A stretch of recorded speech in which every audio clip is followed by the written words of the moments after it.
Salut la tribu, j'espère que vous allez merveilleusement bien. Je suis supra heureux de pouvoir vous présenter un produit jamais vu sur la chaîne et pourtant que 99,9% des personnes qui me regardent ont chez eux. Et peut-être même que vous me regardez dessus en ce moment même. Et j'espère vraiment que vous allez me soutenir à ce sujet-là car j'aimerais beaucoup pouvoir créer du contenu de ce type à l'avenir, qui soit simple, didactique et surtout d'une certaine façon vulgariser les termes techniques pour n'en retenir que les véritables évolutions ou déceptions. Et comme première vidéo au sujet d'une télévision, j'y vais pas par quatre chemins. Et je vous propose de découvrir mon avis entre un écran légendaire que j'avais acheté en 2006 et la première télévision proposée par Dreamy. Ouais, Dreamy. Parce qu'en termes de télé, comme pour tout le reste, je suis très fidèle quand ça fonctionne bien. Et j'aime bénéficier d'une belle qualité d'image et de son. Bon, même si mon équipement est très modeste, vraiment très modeste par rapport aux fans de home vidéo ou de hi-fi. On va jeter un coup d'œil au modèle S100 de la marque Dreamy, qui pour le tarif auquel on le trouve est, je pense, un gros banger. Allez go!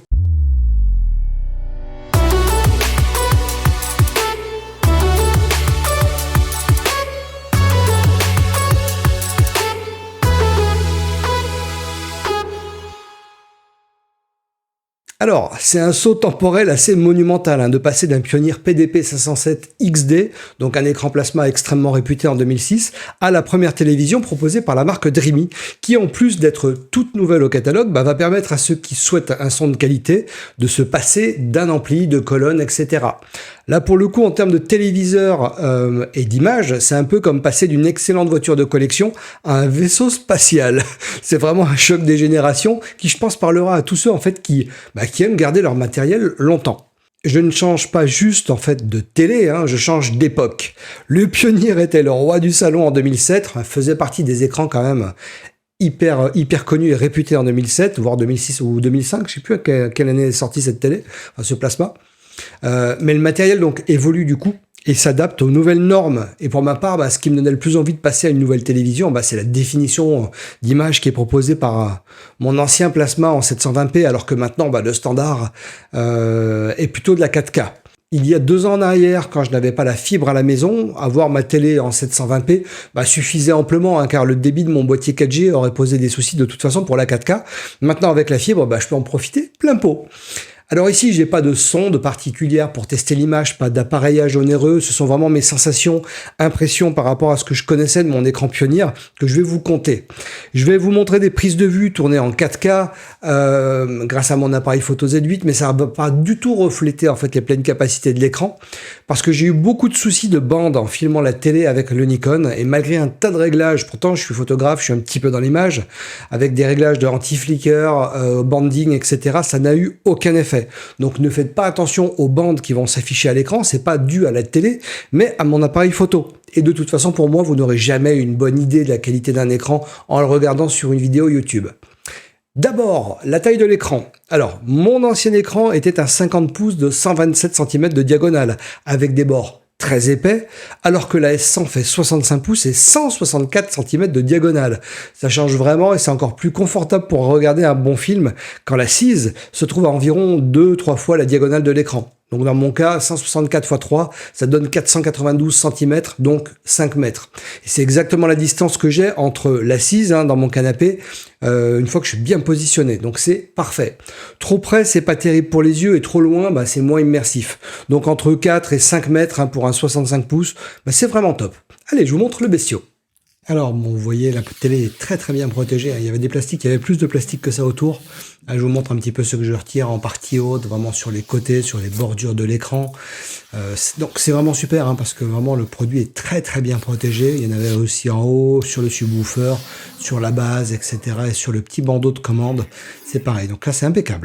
Bon, puis en termes de son, la télé est bien achalandée avec ses 11 haut-parleurs, donc il y en a sur le bas, vous voyez, de chaque côté, il y a ces caissons, à gauche et à droite. Ensuite, vous allez voir que sur le côté, donc là on voit du côté gauche, ce que ça donne d'un peu plus près au niveau des haut-parleurs.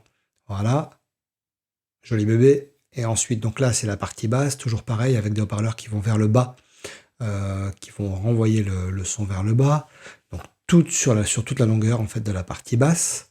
Ensuite, sur le côté, donc côté gauche, pareil, même haut-parleur, Donc on voit bien le caisson, hein, l'ex-croissance pour le caisson. En partie haute, on a aussi les haut-parleurs donc qui vont rediriger le son vers l'arrière en fait et vers la partie haute. Et le subwoofer en fait qui est au milieu du châssis de la télé, qui est plutôt très joli à niveau design. Et vraiment, l'arrière en tout cas est très très beau. Et là, pour que vous ayez une idée, voici mon ancienne télé, la Pioneer, hein, PDP 507. Et le S100. Donc vous voyez quand même, il y a une légère différence en termes de taille. Et de design, hein, on voit que l'écran qui arrive à fleur, hein, c'est vraiment très très très joli, hein, j'aime beaucoup. Avec le petit détail, la marque et le petit liseré doré qui est très très beau. Et puis au niveau du pied, vous avez le panneau de commande. Donc là, je vous expliquerai tout à l'heure à quoi correspondent tous ces petits sigles, dont le micro, etc. Ça peut toujours être pratique. Et ensuite, voilà la tranche de la télé. Donc, on voit qu'au niveau de la tranche, il y a l'ex-croissance en partie basse pour le système audio. Donc voilà ce que ça donne. Alors maintenant, le panneau de commande que vous voyez juste là, qui est sous la télé, au-dessus du pied et sous la télé. Vous avez d'abord le bouton de commande télé qui est ici, qui en mode veille, en appuyant dessus, en fait va vous permettre d'allumer le téléviseur. Et quand la télé fonctionne, si vous appuyez brièvement sur ce bouton de commande, eh ben vous allez afficher un menu en fait qui va vous permettre d'éteindre la télé, de changer de source, d'augmenter ou diminuer le volume, de changer de chaîne. Donc c'est assez pratique, ce bouton a deux fonctions en fait. Juste à côté du bouton d'alimentation, vous avez en fait un microphone qui s'appelle, c'est un microphone à champ lointain. C'est-à-dire que c'est ce microphone qui va s'activer pour vous écouter quand vous allez faire une demande particulière à la télé. Ensuite, juste après, vous avez le petit voyant vert, hein, la LED, hein, qui est tout simplement l'indicateur de mise sous tension de la télé. Un petit peu plus loin, ici, c'est le commutateur en fait de microphone à champ lointain, c'est-à-dire que vous allez pouvoir activer ou désactiver les microphones à champ lointain. Et tout au bout, en fait, le rond là, c'est une LED qui va s'allumer en blanc si les microphones sont activés ou qui sera éteinte si les microphones sont désactivés. Donc c'est bien d'avoir cette fonctionnalité de pouvoir les désactiver en manuel directement sur la télé. Et juste à côté du micro qui est barré, on trouve en fait le capteur à distance. En fait, c'est le capteur qui reçoit le signal qui est transmis par la télécommande. Voilà ce que ça donne pour ce petit panneau de commande. Alors, pour présenter rapidement les caractéristiques techniques de la S100, on a une technologie QLED Plus avec mini LED. La télé embarque un processeur AI Dreaming Pro, donc qui va lui permettre de convertir de la 2K en format 4K. Et franchement, ça fonctionne plutôt très bien. On a une télé qui est 144 Hz VRR. Alors comme ça vous parle peut-être pas. Mais si je vous dis qu'une télévision 144 Hz VRR est une télé qui rend en fait les images plus fluides et sans saccade, surtout pour les jeux vidéo et les scènes rapides, vous avez un condensé plutôt compréhensible. Enfin, je l'espère. Et sachant que sur mon ancienne télé, dès l'instant qu'un texte défilait là en bas des pubs ou que je jouais à un jeu type Mario Kart, je voyais assez nettement les soucis à l'image en termes de saccade. Là, ça a disparu totalement et j'ai l'impression d'avoir une nouvelle console de jeu tellement l'image est dingue maintenant. Elle permet la lecture des contenus HDR10, HLG et Dolby Vision. Elle est Bluetooth, Wi-Fi à un port Ethernet et du coup, niveau connectique à l'arrière, vous retrouvez un port AV in, un port casque en 3,5 mm, une entrée satellite, une entrée pour une antenne, deux ports USB type 1, donc qui sont les bienvenus pour connecter une clé USB ou un disque dur externe, mais je trouve dommage que sur une télé de 2026, il n'y ait pas d'USB-C afin d'optimiser les débits si vous regardez des vidéos en 4K. Même si moi, en ayant testé des vidéos 4K via donc une clé et un petit disque dur en USB-C, en USB-A classique, ça fonctionne bien, ça passe bien, j'ai pas eu de problème. Ensuite, on trouve 3 connectiques HDMI, une sortie audio numérique et un port LAN pour y connecter un câble Ethernet. Chromecast est intégré, donc vous pourrez diffuser du contenu multimédia qui est sur votre téléphone Android ou iOS vers la télé. Photos, vidéos, son, c'est nickel. Alors je ne rentre pas plus dans le détail au sujet des réglages disponibles donc dans la télé. À vous de vous promener et de regarder tout ce qui est paramétrable. Sachez juste qu'elle intègre Google TV qui vous permettra en fait de lire vos contenus, regarder la télé, Amazon Prime, YouTube, Netflix, etc. sans avoir besoin d'une box télé en passant par votre fournisseur de fibres ou ADSL. Je vous montre rapidement à quoi ressemble Google Télé. Bon, voilà rapidement, et avec mon iPhone, ce que donne Google TV, vous enregistrez votre compte en fait. Par exemple, moi je me suis enregistré en tant que SolarFlowTech. Ensuite, vous pouvez créer des listes, vous avez vos bibliothèques, vos services, etc. Donc c'est très pratique. Vous avez l'accueil avec, là pour le coup, ça me montre Prime Video. pour Amazon. Vous avez ensuite en dessous toutes les applis, console de jeu, bon voilà, c'est tout ce qu'on peut regarder, les applications qu'on peut télécharger sur Google, les films si vous voulez acheter des films, etc. Vous avez tout en haut, donc dans Appli, donc vous affichez toutes vos applis. Vous avez les économiseurs d'écran que vous pouvez paramétrer. Vous avez les réglages rapides ensuite, donc en termes d'image, en termes de son, etc. Donc voilà, tout est personnalisable. Donc c'est très rapide et franchement l'interface de Google Télé est vraiment sympathique. Donc voilà, aucun souci de ce côté-là. Et puis vous voyez, moi quand je veux par exemple passer sur la B-Box, parce que vous voyez en dessous il y a une B-Box là, et ben en fait j'appuie sur le bouton bleu de la télécommande qui a été paramétré et pour être sur la HDMI 1 en fait sur lequel j'ai branché la B-Box. Donc c'est juste parfait.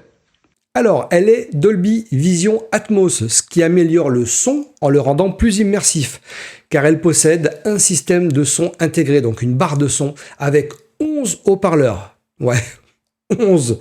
4 qui envoient le son vers le haut, 4 qui envoient le son vers le bas, 2 sur les côtés et une sorte de subwoofer au centre de la télé. La marque indique un champ sonore en fait de 270 degrés à gauche et à droite. Et franchement, par rapport à une télé classique, il n'y a même pas photo en termes de son. Une fois que vous aurez trouvé les bons réglages, franchement, ça sera top et vous pourrez regarder des films récents avec une qualité sonore plus que correcte. Franchement, j'ai été assez surpris du résultat une fois les bons réglages trouvés. En Dolby Atmos, le son est plus épais, plus de basse. Enfin bon, bref, c'est vraiment sympa. Mais ça dépendra forcément de la source audio. Ça remplace absolument pas des colonnes, un subwoofer, une enceinte centrale, des surrounds, etc. Donc si vous aimez les sons lourds, épais, avec de gros médiums, des basses amples et généreuses, passez votre chemin. Mais pour les personnes qui veulent un tout en un, ayant une superbe qualité d'image, un très bon son, franchement, allez-y direct. Je vous laisse écouter pendant 1 minute. Alors, le son que j'ai capté avec un micro DJI Mic 3 qui est absolument pas fait pour ça. Donc, prenez en compte que ce que vous entendez est beaucoup moins bien que la réalité. Et en plus de ça, ça dépendra également sur ce quoi, en fait, vous allez l'écouter.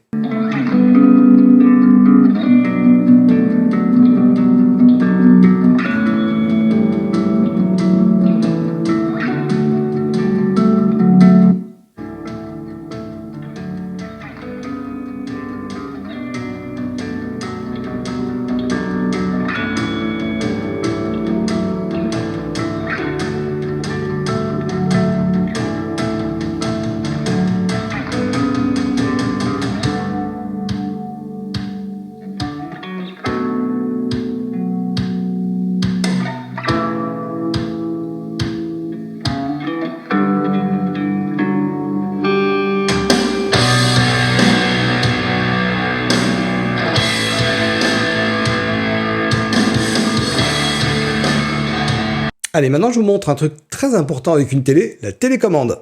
Bon, et au niveau de la télécommande, vous voyez que c'est une télécommande qui est vraiment simplifiée. Donc en haut à droite, vous avez de quoi couper le son, allumer la télé, les petits boutons rapides, donc Netflix, Prime, YouTube et le bouton personnalisable. Ensuite, texte s'il y a du télétexte et puis pause, et avance, arrière si vous regardez un film. Vous avez le petit bouton avec le micro si vous voulez demander quoi que ce soit ou écrire un texte. Enfin, plutôt que de l'écrire, vous le dictez. Vous avez la roue donc là qui va vous permettre d'accéder aux options. Vous avez le petit bonhomme. Si vous appuyez dessus, vous voyez, je sais pas si vous voyez, hop, ça me demande d'accéder à mon compte Google. Donc je peux me connecter à mes différents comptes Google. La petite croix pour me diriger avec le hockey, le retour en arrière. Donc ça, s'il y avait l'antenne télé, mais c'est pas le cas. Le menu, donc là pour directement aller sur Google TV. Et puis ensuite, le volume, le changement de chaîne, exit, et puis voilà, je passe rapidement, et puis vous avez les chaînes, et ça c'est réglé, voilà. Le tour est très très vite fait. La télécommande est plutôt qualitative. Bon, le plastique à l'arrière fait un petit peu cheap, je trouve. C'est pas le plus beau plastique du monde, mais voilà. Par contre, elle est efficace, elle fonctionne bien, et puis dans le noir ou le soir, vous pouvez facilement retrouver les touches, et ça c'est un très très très bon point. Les touches sont un peu creusées, je sais pas si vous allez le voir au niveau des boutons de volume, donc vous les reconnaissez en fait très rapidement. Donc ça c'est super en termes de télécommande, parce que souvent les télécommandes qui sont pas très bien foutues, on ne sait pas où sont les boutons, et dans le noir ou dans une pièce sombre, c'est compliqué. Pour ce qui est de la qualité d'image, que ce soit le piqué, contraste ou luminosité, le Pioneer était réputé pour ses noirs profonds et son aspect cinéma très naturel. C'était une dalle 720p HD Ready. HD Ready, putain, j'ai l'accent ouf. Le choc avec la Dreamy en fait S100, c'est qu'on passe à la 4K, donc la différence de piqué, la netteté est vraiment violente. Ouais, vraiment. Et je peux vous assurer que vous n'aurez pas envie de revenir en arrière à ce sujet. Le plasma était moins lumineux et en cas de lumière de baie vitrée sur les côtés ou en arrière-plan, c'était plus gênant. Il fallait baisser les volets afin d'être plus à l'aise. Sur la Dreamy S100, il y a tellement un monde en fait de différence car selon le réglage du rétroéclairage et de la luminosité, on voit beaucoup mieux sur la S100 que sur la Pioneer. La Pioneer consommait énormément et c'est quelque chose qui de nos jours peut être tout de même un peu embêtant vu le coût de l'énergie, et en plus il y avait de quoi cuire un chamallow en été quand on mettait la main au-dessus du plasma, tellement ça chauffait. Elle consommait environ 350 watts alors que la S100, en réglant le rétroéclairage à 85% et la luminosité à 65% est juste nickel et consomme environ 180 watts. En mettant une vidéo en 4K, et même si je place le rétroéclairage à 100% et la luminosité à 80%, la consommation augmente jusqu'à 205-206 watts. En 4K toujours. Et en prenant en compte que la S100 a un écran d'une diagonale de 164 cm, contre les 127 de mon ancien écran. Donc franchement, la Dreamy va littéralement illuminer votre pièce, même en plein jour. Mais attention, il y a un revers de la médaille, j'y reviendrai plus tard. Sur une télé moderne, il faudra bien régler la compensation de mouvement pour ne pas avoir l'effet feuilleton ou soap opéra. Et donc, sur la S100 en fait, de Dreamy, je vous conseille d'activer le mode Filmmaker qui permet d'annuler ces effets trop numériques afin de retrouver une image plus naturelle. Pour ce qui est des autres réglages, si vous le souhaitez, je pourrais vous faire une liste point par point de la façon dont j'ai réglé la télé pour retrouver une qualité d'image à peu près identique à ce que j'avais sur le plasma, mais en beaucoup mieux en termes de définition. Dites-moi si ça vous intéresse en commentaire. Ensuite, le design, l'encombrement, elle est belle, l'écran arrive à 5 mm des bords et vraiment c'est très sympa et franchement c'est magnifique. Il y a un très faible encombrement par rapport au système audio qui est intégré. Donc c'est juste parfait. Ce que je regrette le plus, c'est le pied de cette télé, en fait, qui n'a strictement rien à voir avec celle que j'avais avant, avec le Pioneer, qui était lourd, avec du métal, et surtout qui lui permettait, en fait, d'orienter l'écran de gauche à droite, ce qui n'est pas possible avec celui de la Dreamy, qui est fixe et tout en plastique. Bon, après, il y a une histoire de coût, La Pioneer m'avait coûté pratiquement 3000 €. Donc voilà. Le Pioneer avait un châssis massif, des bords larges et un poids de presque 35-40 kg. Donc c'était un meuble à part entière cette télé. À côté de ça, la Dreamy S100 a des bordures quasi invisibles et elle est beaucoup plus légère. Donc si je devais faire un bilan après plusieurs semaines de tests dans mon salon, pour les moins je dirais le pied qui n'est pas orientable, donc il faut tourner la télé en fait d'un bloc, l'effet soap opéra qui pour moi est très désagréable, tellement j'étais habitué à une image ayant un rendu naturel avec la Pioneer, mais qui grâce à la fonction Filmmaker désactive toutes les modifications logicielles pour que vous puissiez récupérer en fait le côté naturel moi en fait j'aime tant. Et dernière chose que j'ai du mal à gérer, alors peut-être que ça vient d'un réglage que j'ai pas encore trouvé, mais c'est le fait que lorsqu'une scène a une partie blanche, voire une grosse partie blanche, c'est tout d'un coup extrêmement lumineux à l'écran. Alors c'est peut-être aussi la taille de l'écran, qui est plus gros que mon ancien écran, qui fait que ça flash plus, mais j'ai l'impression que c'est un peu plus agressif. On est vraiment à la limite de faire mal aux yeux quand on n'est pas habitué, car c'est vraiment très blanc, voire trop blanc et voire cramé. Donc je vais poser la question à Dreamy et vous faire un retour à ce sujet-là, car si j'ai des réglages aux petits oignons à faire, je manquerai pas de vous les partager. Pour les plus, de toute façon je vous ai dit, le design, l'écran qui arrive à 5-6 mm des bords, l'esthétique qui est... voilà. Juste, c'est un très bel écran. Le fait que ça arrive vraiment, que l'écran arrive au bord des bords de la télé, en fait, c'est très joli et esthétiquement parlant, et puis vous bénéficiez d'une grosse dalle. C'est une télé connectée en Ethernet ou Wi-Fi, donc logiciellement parlant, si besoin de rectifier en fait certains points, ça sera possible via des mises à jour, donc c'est un très bon point. Ensuite, le son, 11 haut-parleurs, donc autant vous dire que si vous mettez le volume à plus de 50% en appartement, vos voisins du dessus ou du dessous seront immergés dans votre film. N'ayez pas de soucis avec votre voisinage, sinon vous risquez d'avoir les flics qui vont débarquer chez vous. Donc non, vraiment, ça marche bien, le son est de qualité, et pour ceux qui souhaitent se passer de haut-parleurs, subwoofers, satellites derrière, sur les côtés, devant, au-dessus, c'est juste parfait. Vous aurez une superbe image ainsi qu'un super son. Par contre, on ne peut pas comparer ce système audio à un ampli avec des colonnes, une enceinte centrale, des haut-parleurs derrière, sur les côtés, etc. Mais voilà, de toute façon, je pense que c'est pas le but recherché par Dreamy, mais plutôt un super compromis entre une très bonne image et une très bonne qualité sonore. Et c'est très réussi. Je finis avec la télécommande qui est très intuitive, même si le plastique n'a rien à voir avec la télécommande de la Pioneer, qui pouvait servir d'arme blanche tellement elle était lourde et costaud. Mais bon, Le plus important, c'est d'avoir une télécommande simple d'utilisation où les doigts pourront facilement trouver les bons réglages dans le noir. Donc, c'est vraiment parfait pour cette télécommande également. Merci à Dreamy pour sa confiance. Merci à vous de bien vouloir m'aider à mettre en avant ce genre de vidéos afin que je puisse peut-être vous présenter d'autres produits de la gamme Dreamy. Car je sais qu'une télé encore plus haut de gamme sera proposée sans système audio. Et ça m'intéresserait vraiment de pouvoir la comparer à celle-ci et de pouvoir vous en parler. Dreamy, si vous m'entendez. Allez, belle journée. Je vous dis à très vite. Bye.